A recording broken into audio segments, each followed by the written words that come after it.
하나님 말씀 디모데후서 4장 1절에서 8절까지의 말씀입니다. 디모데후서 4장 1절에서 8절의 말씀. 우리 한 목소리로 같이 읽도록 하겠습니다. 디모데후서 4장 1절에서 8절입니다. 시작. 하나님 앞과 살아있는 자와 죽은 자를 심판하실 그리스도 예수 앞에서 그가 나타나실 것과 그의 나라를 두고 엄히 명하노니 너는 말씀을 전파하라. 때를 얻든지 못 얻든지 항상 힘쓰라. 범사의 오래 참음과 가르침으로 경책하며 경계하며 권하라.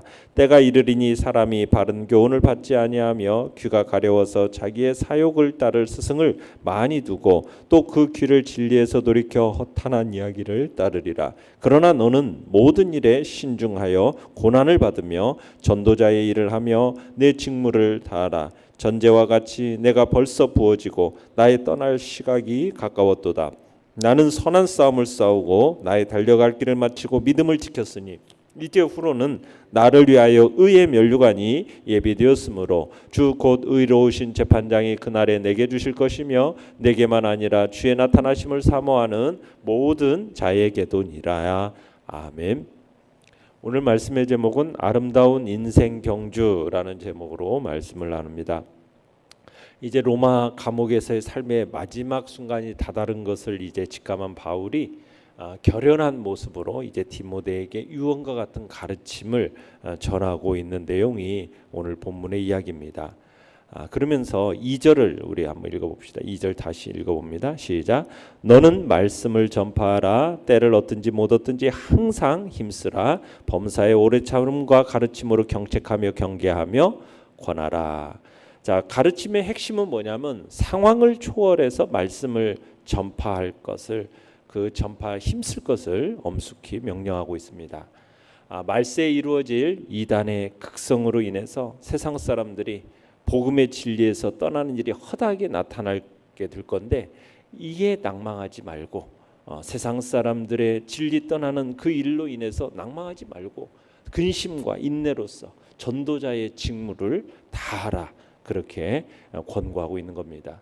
참 일생 지도자로서 살아왔던 사도 바울, 그는 이제 선한 싸움을 싸워온 자신의 삶을 참 회고하면서 자신을 포함해서 자신처럼 주의 사역에 헌신하는 모든 자들에게는 반드시 주께서로부터 의의 면류관이 주어질 거다. 그런 확신에 찬 신앙 고백이 오늘 본문에 나타나 있는 이야기입니다. 내용 관찰 문제 1번을 보시면은 언제 어디서든 말씀을 전파해야 하는 이유가 무엇이라고 바울은 말합니까? 자, 3절 4절을 읽어보겠습니다. 시작. 때가 이르리니 사람이 바른 교훈을 받지 아니하며 귀가 가려워서 자기의 사욕을 따를 스승을 많이 두고 또 그 귀를 진리에서 돌이켜 허탄한 이야기를 따르리라. 자, 세상과 세상에 속한 사람들은 종말이 가까우면 가까울수록 주님을 따라 진리를 따르기보다는 자기 욕심을 따라서 진리를 더욱 강하게 거부하는 일이 있게 될 것이기 때문에 그러기 때문에 오히려 언제 어디서든지 말씀을 전파해야 될 걸 얘기하고 있는 겁니다. 그러니까 바른 교훈을 듣는 것을 견디지 못하고 배척하는 때가 곧 이를 거라는 거예요. 그러니까 전도자가 되어서 그때가 되기 전에 기회가 닿는 대로 정말 복음을 힘써 전해야 된다는 거예요. 진리와 참 교훈을 도외시하는 사람들, 자신들의 헛된 망상과 왜곡된 본성을 만족시키기 위해서 자기들의 귀를 즐겁게 하는 그런 것에 집중되는 날이 임하게 그때가 오게 된다라는 거예요. 자신들의 욕심에 맞추어서 막 거짓 교사들을 자기 주위로 막 끌어들이는 일이 생겨나고 결국에는 자신의 귀를 진리에서 돌이킬 수밖에 없는 그런 일들이 일어나게 된다라는 거죠. 사람들이 진리에서 자꾸 이제 그 귀가 벗어나는 거예요. 자꾸 헛된 일에, 헛된 교훈에 이제 마음을 쏟는 그런 시대가 다가오니 그 다가오기 전에 언제 말씀을 전파하는 전도자의 일을 힘쓸 것을 지금 권면하고 있는 겁니다. 5절을 읽어보겠습니다. 5절 시작. 그러나 너는 모든 일에 신중하여 고난을 받으며 전도자의 일을 하며 내 직무를 다하라. 자, 생명의 원천인 진리를 거부하고 허탄한 신화 속에서 방황하는 이들, 그 이들이 정말 많아지는 이 시대 속에서 디모데 너는 뭐해라? 신중해라. 모든 일에 신중해라. 그러면서 고난받을 것을 권면하고, 고난받을 것. 신중하라는 것은 목회 사역을 하는 데 있어 말과 행위에 있어서 자신을 통제하기를 바라는 바울의 염원이 담겨 있습니다. 그러면서 고난을 받으라는 얘기는 거짓 교사와 구별되는 참 교사의 목회자의 특징이 뭐냐? 결국 고난받는 거라는 거예요. 교회 사역을 감당함에 있어서 어렵고 힘든 일들을 잘 견뎌내라는 거죠. 바울은 디모데에게 신중해서 고난을 받을 뿐만 아니라 전도자의 일을 해라. 그게 너의 일이다. 그게 너의 직무다. 하면서 그걸 권고하고 있습니다. 그래서 디모데는 지금 바울로부터 그 위탁받은 이 목회 사역, 이것도 자신에게 위탁받았음을 확신하고 그 직무를 끝까지 잘 완수할 것을 권면하고 있는 것입니다. 내용과찰 문제 2번입니다. 바울이 그토록 열정적으로 사역을 할 수 있었던 바탕은 무엇입니까? 그는 하나님 앞에서 어떤 자세로 헌신했습니까? 자, 1절 읽어보겠습니다. 1절 시작. 하나님 앞과 살아있는 자와 죽은 자를 심판하실 그리스도 예수 앞에서 그가 나타나실 것과 그의 나라를 두고 엄히 명하노니. 바울이 그토록 열정적으로 사역할 수 있었던 바탕은 무엇입니까? 하나님 앞과 또 살아있는 자와 죽은 자를 심판하실 예수 그리스도의 나타나실 것, 그리고 하나님 나라에 대한 신앙. 결국에는 뭐냐면 이것은 재림신앙입니다.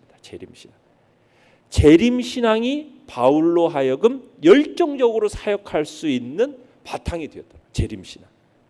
그러니까 재림신앙은 우리에게 있어서 바른 신앙을 갖게 하는 긴장감을 줍니다. 긴장감.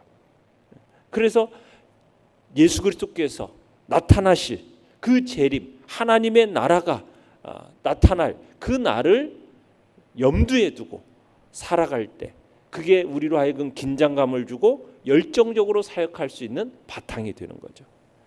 자, 그러면서 6절 읽어보겠습니다. 6절 시작. 전제와 같이 내가 벌써 부어지고 나의 떠날 시각이 가까웠도다. 자, 하나님 앞에서 어떤 자세로 헌신을 했느냐? 살아갈 날이 얼마 남지 않았다라는 그런 마음의 자세입니다. 그러니까 바울은 제사 때 이 불태워 바쳐지는 제물처럼 이제 자신을 하나님께 온전히 드리기를 원하는 그런 자세로 지금 사역을 하는 겁니다. 그러면서 자신의 죽음을 바울은 단순히 죽는다고 표현하지 않고 어떻게 표현하고 있습니까? 전제와 같이 부어지고라는 표현을 쓰고 있어요. 전제. 이 전제라는 것은 뭐냐면 민수기 15장에 이제 기록되어 있는 언급되는 제사인데요. 어린 양이 제물로 바쳐질 경우에 포도주 한 흰이라고 해서 한 흰의 4분의 1을 전제로 드려라. 또 순양의 제물로 바쳐질 경우에도 포도주 한 흰의 3분의 1로 된 전제를 드려라. 또 수송아지 경우도 포도주 반 흰을 이렇게 전제로 이렇게 드렸습니다. 이게 무슨 얘기냐면 제사를 드리고 나서 그 포도주를 이제 마지막으로 이렇게 제물을 이렇게 태워서 드릴 때 이렇게 마지막으로 붓는 잔, 포도주를 붓는 그 모습을 이렇게 이제 자신의 모습으로서 지금 표현을 하고 있는 겁니다. 그러니까 자신의 죽음을 희생제사의 마지막 의식으로 이해하면서 자신에게 남아있는 이 마지막 피 한 방울까지도 하나님의 제단에 쏟아붓고 가겠다. 이런 결연한 순교 의지가 바로 여기 전제와 같이 내가 벌써 부어졌다라는 표현 속에 들어있는 겁니다. 그러면서 자신이 이제 떠날 시각이 이제 가까웠다 이렇게 표현하고 있지 않습니까? 이것은 떠날이라는 이 의미는 뭐냐면은 선원이 배를 이제 바다로 출항시키기 위해서 정박해 두었던 배 줄을 푸는 의미가 이 떠날이라는 표현 속에 들어 있습니다. 마치 이제 또 여행자가 새로운 행선지로 이제 향하기 위해서 자신이 기거하고 있던 텐트를 걷는 것, 이 이미지를 지금 이 떠날 시각이라는 이 떠날 속에 이미지를 이제 연상시키도록 이렇게 쓰고 있어요. 그래서 바울은 자신의 죽음을 어떻게 표현하고 있는 거예요? 배가 여행을 위해서 새로운 항해를 시작하는 것, 또 여행자가 새로운 행선지로 들어가는 것, 이것으로서 표현하고 있는 거죠. 죽음이라는 것을 새로운 행선지를 향해서 새로운 항해를 시작하는 그런 것으로서 바울은 죽음을 이렇게 생각하고 있는 겁니다. 연구와 묵상 문제 3번입니다. 바울은 자신의 삶을 어떻게 회고합니까? 그가 소망한 것은 무엇입니까? 7절 8절을 읽어보겠습니다. 시작.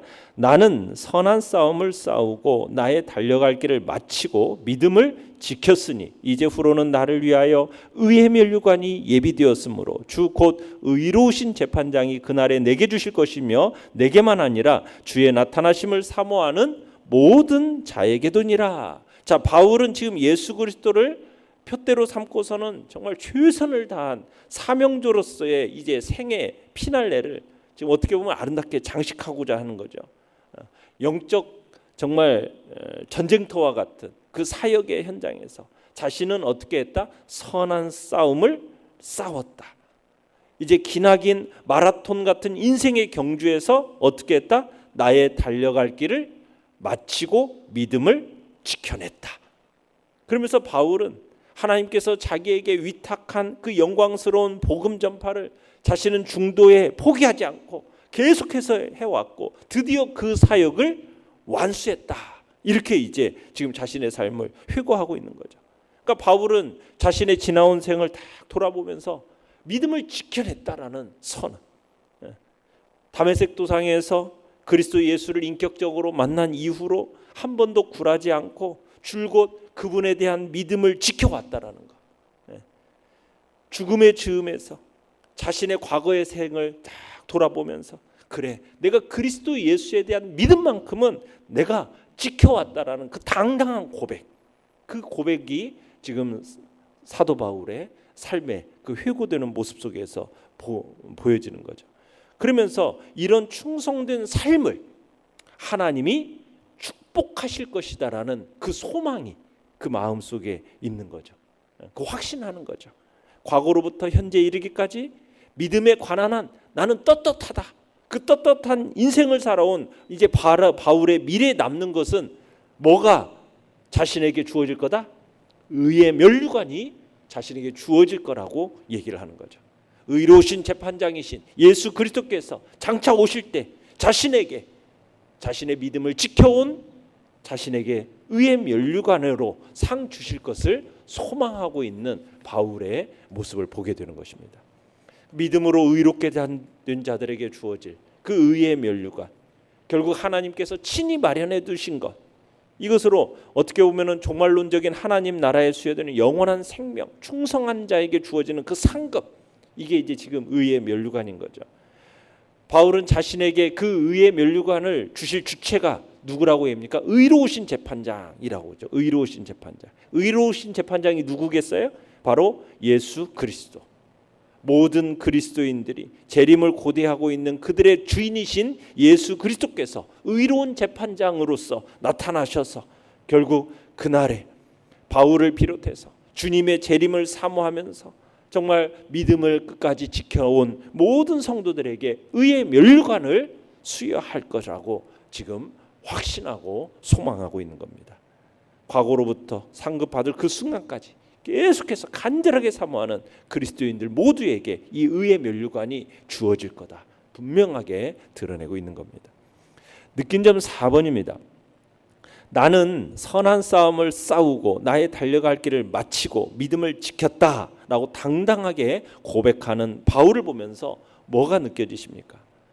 여러분 자신의 과거에 살았던 삶에 대한 자신의 삶에 대한 확신, 그 확신이 넘쳐난 걸 느껴지지 않습니까? 이 고백을 써 내려갈 때 바울의 모습이 어떻겠어요? 자신의 삶에 대해서 아마 깊은 묵상에 잠겼을 겁니다.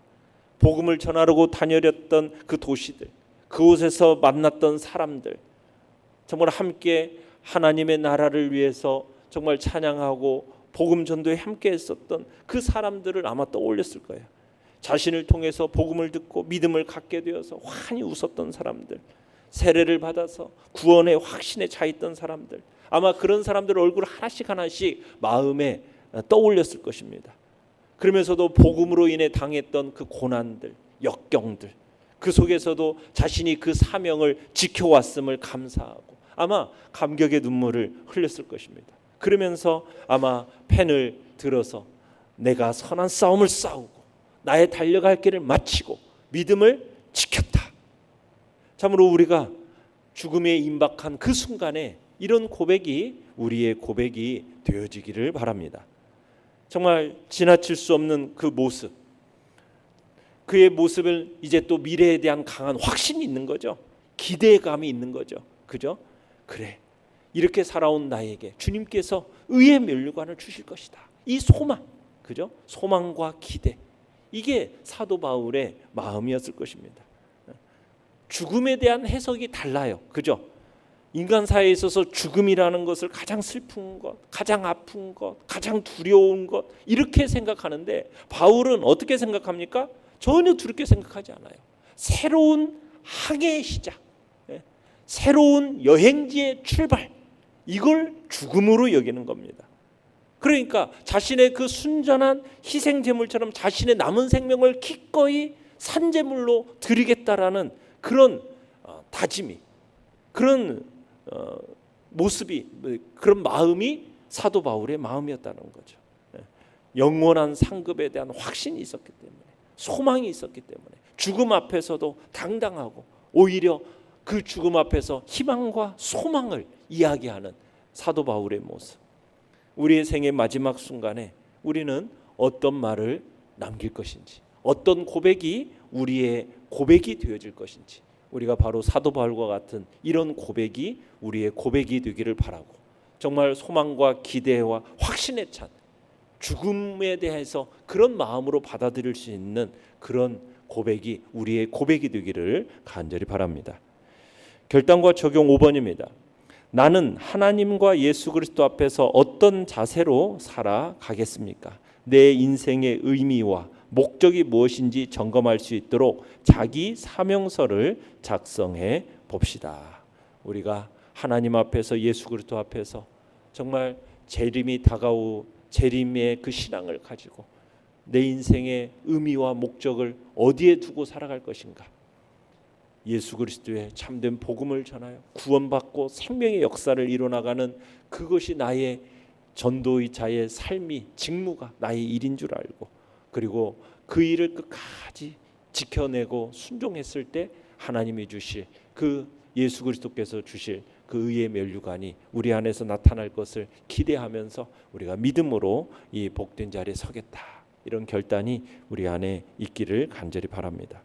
오늘의 기도 같이 읽겠습니다. 시작. 하나님의 나라와 영광을 위해 영혼을 살리는 일에 제 인생을 아낌없이 바치게 하소서. 아멘.